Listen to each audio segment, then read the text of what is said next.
అది రామాపురం అనే ఒక అందమైన పల్లెటూరు. ఆ ఊరిలో రంగయ్య ఆయన భార్య కాంతమ్మ నివసిస్తూ ఉండేవారు.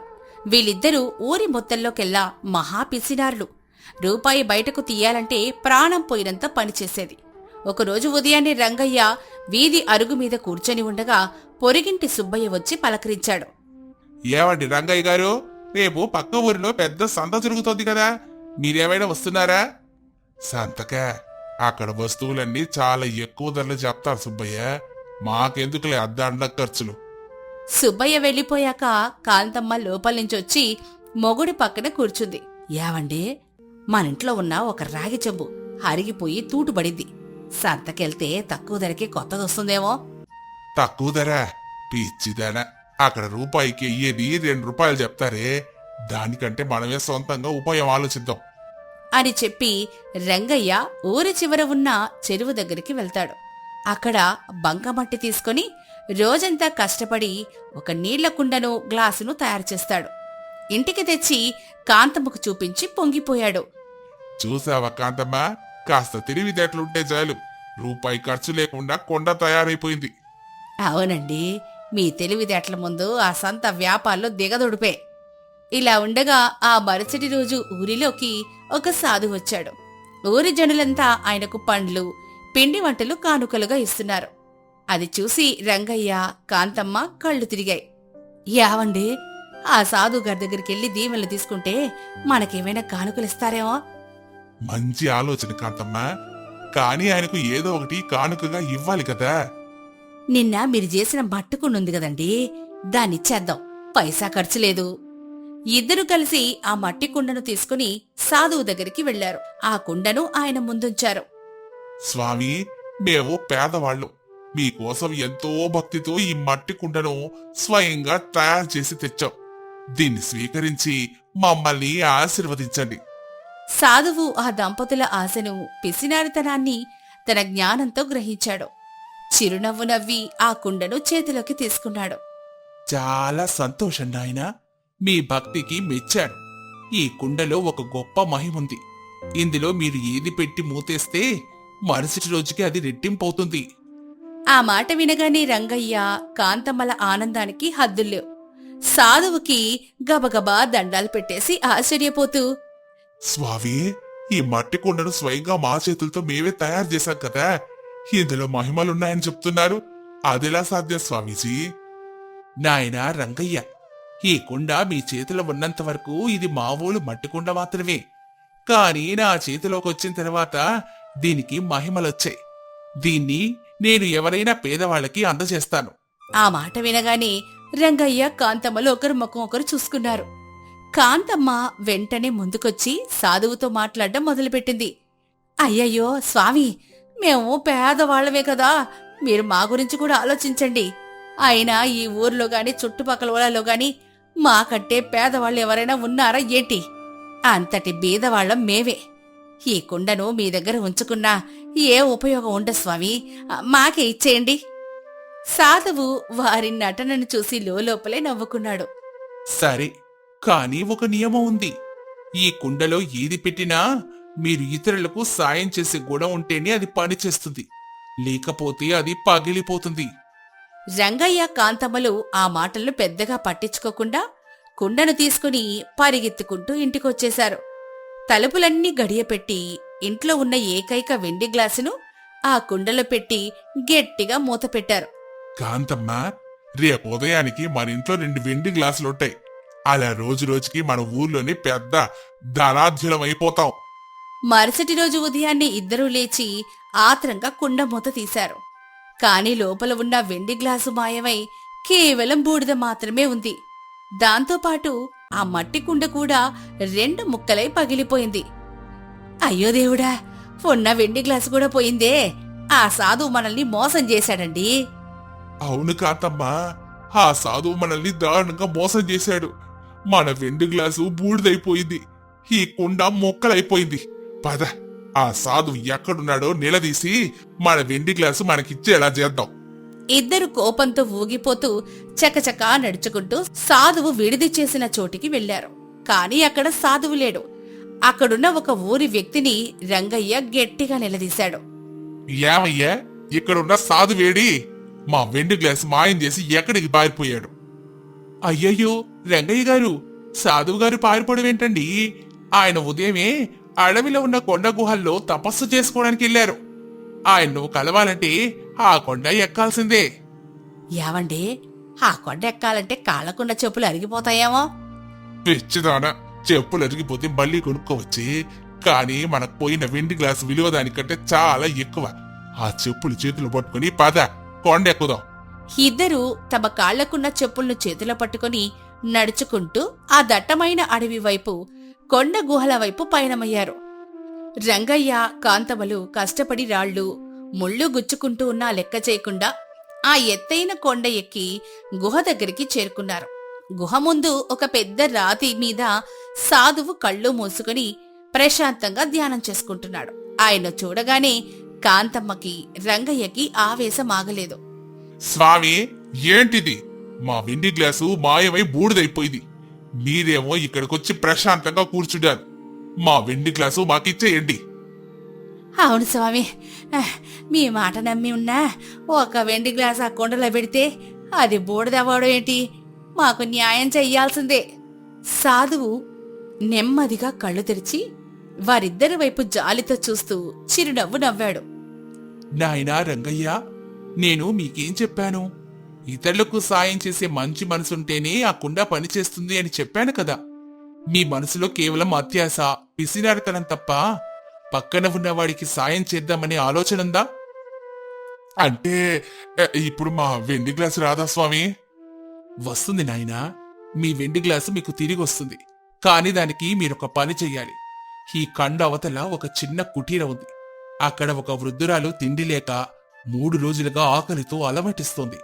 మీరింటికెళ్లే దారిలో ఉన్న సంతలో మీ దగ్గరున్న డబ్బులతో కొంత అన్నం, పళ్ళుని కొనుక్కొని ఆమెకిచ్చిరండి. మీరు ఆ పని చేసి ఇక్కడికి తిరిగి రాగానే మీ వెండి గ్లాసు మీకు లభిస్తుంది. ఆ మాట వినగానే కాంతమ్మ కంగారు పడిపోయింది. యావండి, సంతలో డబ్బులు పెట్టి తిండి కొండమా? వాళ్ళ రూపాయి బయటకు తీస్తే ప్రాణం పోయినట్టుంటుంది.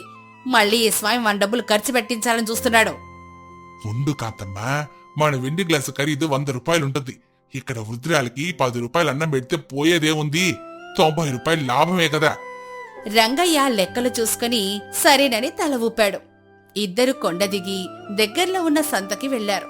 అక్కడ తక్కువ ధరకు దొరికే కొన్ని పళ్ళు, భోజనం కొని వృద్ధురాలు ఉన్న కుటీరానికి వెళ్లారు. ఆకలితో అల్లాడుతున్న ఆ అవ్వ భోజనాన్ని చూసి కళ్లల్లో నీళ్లతో ఆనందపడింది. నాయనా, 3 రోజుల నుంచి తిండి లేక చచ్చిపోతానేమో అనుకున్నాను. దేవుడిలా వచ్చి నా ఆకలి తీర్చారు. మీకా దేవుడు ఎప్పుడు మంచి చెయ్యాలి నాయనా. ఆ అవ్వ కడుపు నిండా తిని తృప్తిగా విడిచిన నిట్టూర్పు చూసి రంగయ్య, కాంతమ్మల మనసుల్లో ఏదో తెలియని కొత్త అనుభూతి కలిగింది. జీవితంలో ఎప్పుడూ రూపాయి బయటకు తీయని ఆ పిసినారి దంపతులకు ఒకరికి సాయం చేసినప్పుడొచ్చే ఆనందం ఎలా ఉంటుందో మొదటిసారి అర్థమైంది. ఇద్దరూ మళ్లీ కొండమీద ఉన్న సాధువు దగ్గరకు నడుచుకుంటూ వెళ్లారు. కాని ఈసారి వాళ్ళ ముఖాల్లో కోపం లేదు, ఒక తెలియని ప్రశాంతత ఉంది. ఏంటి నాయనా రంగయ్య, ఆ అవ్వకు అన్నం పెట్టారా? మీ వెండి గ్లాస్ కోసం వచ్చారా? స్వామి, ముందు ఆ వెండి గ్లాసు పోయిందని మీ మీద కోపంతో వచ్చాం. కాని ఆ అవ్వ కడుపు నిండా తిని మమ్మల్ని దీవించినప్పుడు మా వెండి గ్లాసు కంటే ఆకలితో ఉన్నవాడికి పెట్టే అన్నంలోనే ఎక్కువ సంతోషం ఉందని అర్థమైంది స్వామి. అవును స్వామి, మేమిప్పటి వరకు పిసినార్తనంతో పైసలు దాచుకోవడమే గొప్ప అనుకున్నాం. కాని ఒకరికి సాయం చేయడంలో ఉన్న ఆనందం ముందు ఈ ధనం చాలా చిన్నదని తెలుసుకున్నాం. సాధువు వారి మార్పుని చూసి సంతోషించాడు. తన పక్కన ఉన్న గుడ్డపరుచున్న వెండి గ్లాసును తీసి రంగయ్యకు ఇచ్చాడు. మీ వెండి గ్లాసు ఎక్కడికి పోలేదు నాయనా. మీలో పిసినారితనాన్ని, అత్యాశను పోగొట్టడానికి నేను ఈ నాటకం ఆడాను. మీకున్న దానిలో నలుగురికి సాయం చేస్తూ బ్రతకండి. ఆ భగవంతుడు మిమ్మల్ని చల్లగా చూస్తాడు అంటూ తన పక్కన ఉన్న మరొక మెరిసిపోతున్న మాయాకుండను బయటకు తీశాడు. ఇది నిజమైన మాయాకుండ. దీన్ని మీకిస్తున్నాను. ఈ కుండ ద్వారా మీరు ఏది కోరుకున్నా అది లభిస్తుంది. కానీ అది మీ స్వార్థం కోసం మాత్రమే వాడుకుంటే దీని మహిమ పోతుంది. ఈ మాయాకుండతో మీరు ఊర్లో ఉన్న పేదవారికి, ఆకలితో ఉన్నవారికి సహాయం చెయ్యాలి. నలుగురికి సహాయం చేస్తే ఉంటేనే ఈ కుండ మీకు ఎల్లప్పుడూ ఉపయోగపడుతుంది. రంగయ్య కాంతమ్మలు ఆ మాటలు వినగానే కళ్ళు తెరుచుకున్నట్లు అనిపించింది. తమ పిసినారితనం ఎంత తప్పు అని గ్రహించారు. స్వామి, ఇప్పటి వరకు పిసినారితనంతో పైసలు దాచుకోవడమే గొప్ప అనుకున్నాం. కాని మీ మాటలతో మాకు జ్ఞానోదయమైంది. ఈ మాయాకుండతో మేం ఊర్లో ఉన్న అందరికీ సాయం చేస్తాం. అవును స్వామి, ఇకపై మేము పిసినారుల్లా ఉండం. ఈ కుండతో ఊర్లో ఎవ్వరు ఆకులతో ఉండకుండా చూసుకుంటాం. రంగయ్య కాంతమ్మలు ఆ మాయాకుండను, వెండి గ్లాసును తీసుకొని సాధువు పాదాలకు నమస్కరించి ఇంటికి తిరిగొచ్చారు. నాటి నుంచి ఆ మాయాకుండ సాయంతో ఊరిలో ఉన్న పేదవారికి అన్నదానాలు చేస్తూ, ఆపదలో ఉన్నవారికి సాయం చేస్తూ సంతోషంగా జీవించసాగారు. మరి ఈ కథ ద్వారా మనం తెలుసుకున్న నీతేంటో తెలుసా? ధనాన్ని దాచిపెట్టుకోవడంలో కాకుండా ఆపదలో ఉన్నవారికి సహాయం చేయడంలోనే నిజమైన ఆనందం ఉంటుంది. అతి పిసినారితనం మనిషిని సమాజానికి దూరం చేస్తుంది. ఉదారత మనిషికి గౌరవాన్నిస్తుంది. రత్నగిరి అనే గ్రామంలో గోపాలం అనే పేద రైతు తన భార్య రాధతో కలిసి జీవిస్తూ ఉండేవాడు. పొలం పనులు చేసుకుంటూ కుటుంబాన్ని పోషిస్తున్నాడు. ఈసారి వర్షాలు పడకపోవడంతో పొలమంతా నెర్రలు బారింది. ఒకరోజు ఉదయం గోపాలం అరుగు మీద దిగాలుగా కూర్చొనున్నాడు. ఏంటండి అలా దిగాలుగా ఉన్నారు? ఈరోజు పొలం చూడ్డానికి వెళ్ళట్లేదా? అక్కడ ఇంకేం మిగిలిందని వెళ్ళాలి రాదా? అదేంటండి అలా మాట్లాడుతున్నారు? ఇంకెలా మాట్లాడాలి రాదా? వాన లేక పొలం అంతా ఎండిపోయింది. చెరువు కూడా ఈ ఎండలకు ఎండిపోయింది. చుక్క నీరు లేదు. ఈ పేదవాడికి ఆ పొలమే దిక్కు. ఆ వానదేవుడికి మనపైన కాస్త కూడా జాలి లేదు రాదా? అలా మీరు దిగులు పడకండి. ఆ దేవుడే మనకి ఏదో ఒక దారి చూపిస్తాడు. రండి, అన్నం వడ్డిస్తాను.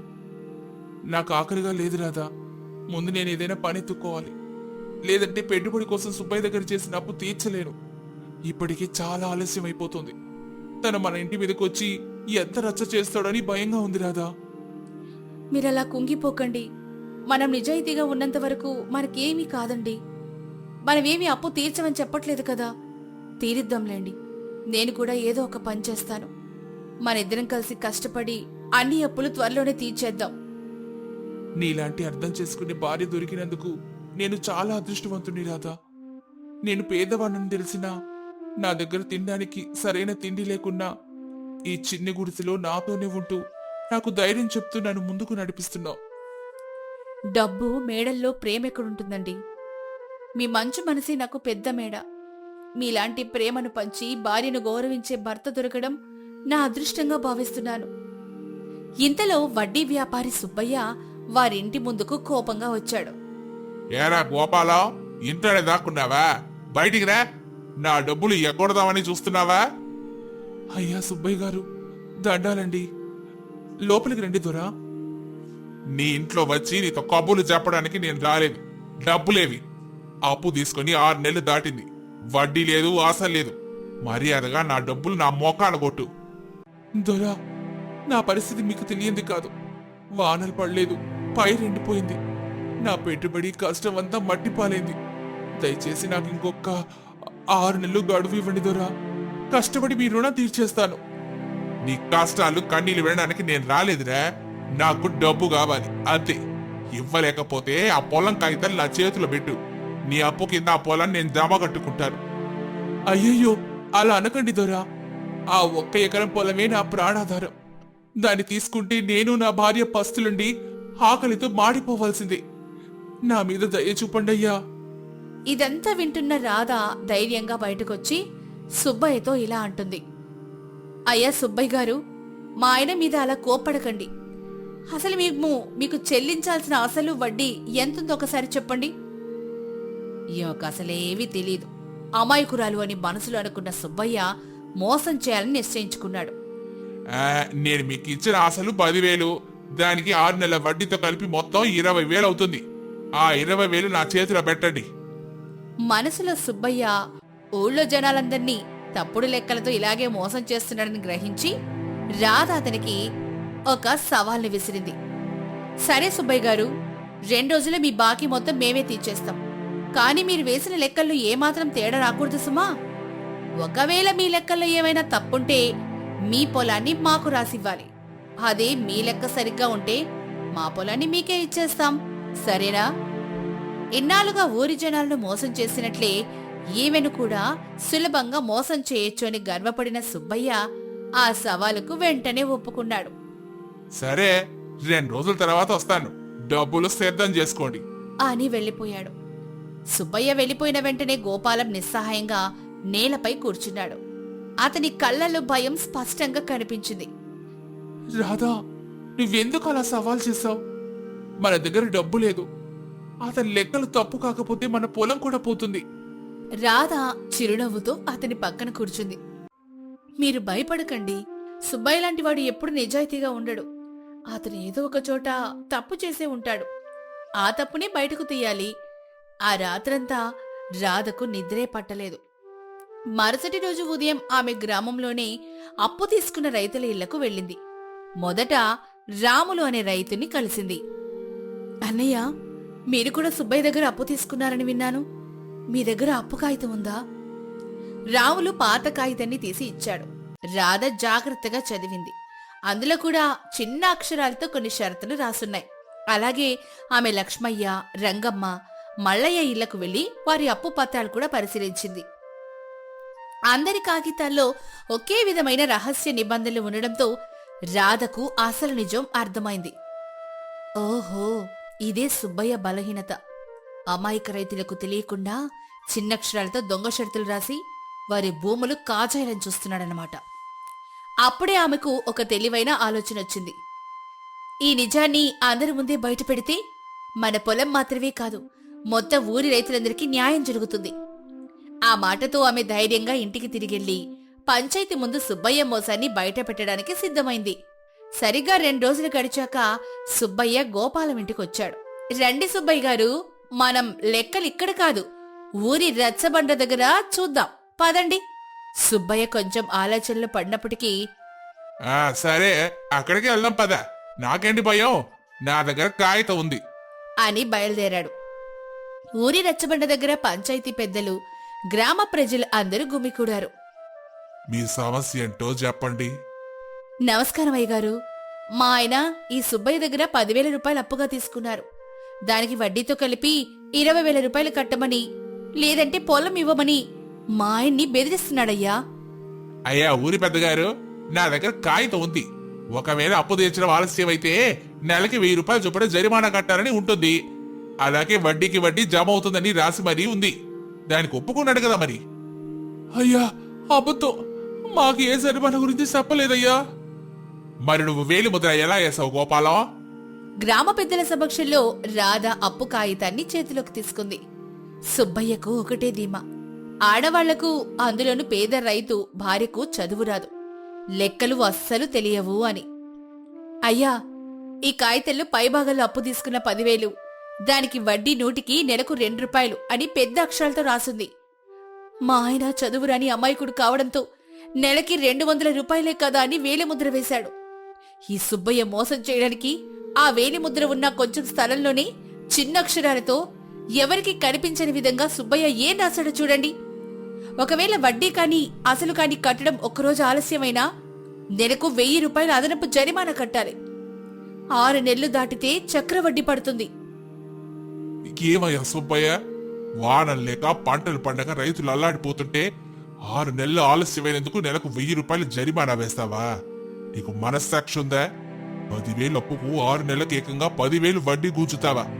100కి 2 రూపాయలని చెప్పి 100కి 17 రూపాయల వడ్డీ వసూలు చేస్తావా? ఇదేం ధర్మం? ఆ మాటలకి జనం అంతా నివ్వెరపోయారు. ఆ ఊరి జనం కూడా తమ కాగితాల్లో ఇలాగే చిన్న అక్షరాలతో రాసి మోసం చేశాడేమోనని అప్పు పత్రాలు తీసి చూసుకోగా అందరి కాగితాల సుబ్బయ్య ఇలాంటి దొంగ షరతులే రాసి దోచుకుంటున్నట్లు బయటపడింది. ఒక్కసారిగా ఊరి జనమంతా సుబ్బయ్య మీద తిరగబడ్డారు. సుబ్బయ్య ముఖంలో రంగులు మారాయి, నోట మాట రాలేదు. షరతు ప్రకారం నీ లెక్క తప్పని తేలినందుకు నీ పొలాన్ని గోపాలం పేరు మీద రాసివ్వాలి సుబ్బయ్య. మరియు ఇన్నాళ్ళు జనాల దగ్గర వసూలు చేసిన దొంగ జరిమానాలన్నీ తిరిగి చెల్లించాలి. లేదంటే ఈ ఊరు నుంచి నిన్ను వెళ్ళగొట్టాల్సి వస్తుంది. అయ్యా అంత పని మాత్రం చేయకండి. భార్య పిల్లలు కలవండి. నా తప్పు నేను తెలుసుకున్నాను. ఇంకెప్పుడు ఎవరిని మోసం చేయను. ఊరి జనం డబ్బులు వాళ్ళకి తిరిగి ఇచ్చేస్తాను. అలాగే గోపాల బాకీ మొత్తం మాఫీ చేయండి. అంతేగాని నా పొలం మాత్రం నాకే ఇప్పించండి అయ్యా. అయ్యగారు, అతని మోసం బయట పెట్టాలని నేనిదంతా చేశాను. నిజానికి మాకు ఎవరి పొలం వద్దయ్యా. అలాగే సుబ్బయ్య, నీ తప్పు నువ్వు తెలుసుకున్నావు. నీ పొలం ఎక్కడికి పోదులే. ఇక నుంచైనా జనాల్ని మోసం చెయ్యకు. అలాగేనయ్యా. ఆ విధంగా రాధ తన తెలివితేటలతో సుబ్బయ్య మోసాన్ని పటాపంచలు చేసింది. ఆమె తెలివితేటలకి చప్పట్లు కొట్టి ఘనంగా అభినందించారు. తన భార్య సమయస్ఫూర్తి వల్ల తమ పొలం దక్కడంతో పాటు ఊరి జనులు కూడా మేలు జరిగిందనుకుని గోపాలం ఎంతో గర్వపడ్డాడు. మరి ఈ కథ ద్వారా మనం తెలుసుకున్న నీతేంటో తెలుసా? ఆపదొచ్చినప్పుడు భయపడి కుంగిపోకుండా ధైర్యంగా తెలివిగా ఆలోచిస్తే ఎంతటి సమస్యనైనా సులభంగా ఎదుర్కోవచ్చు. అలాగే అత్యాశకు పోయి ఎదుటివారిని మోసం చేయాలనుకునే వారికి ఏదో ఒక రోజు ఖచ్చితంగా శిక్ష పడుతుంది.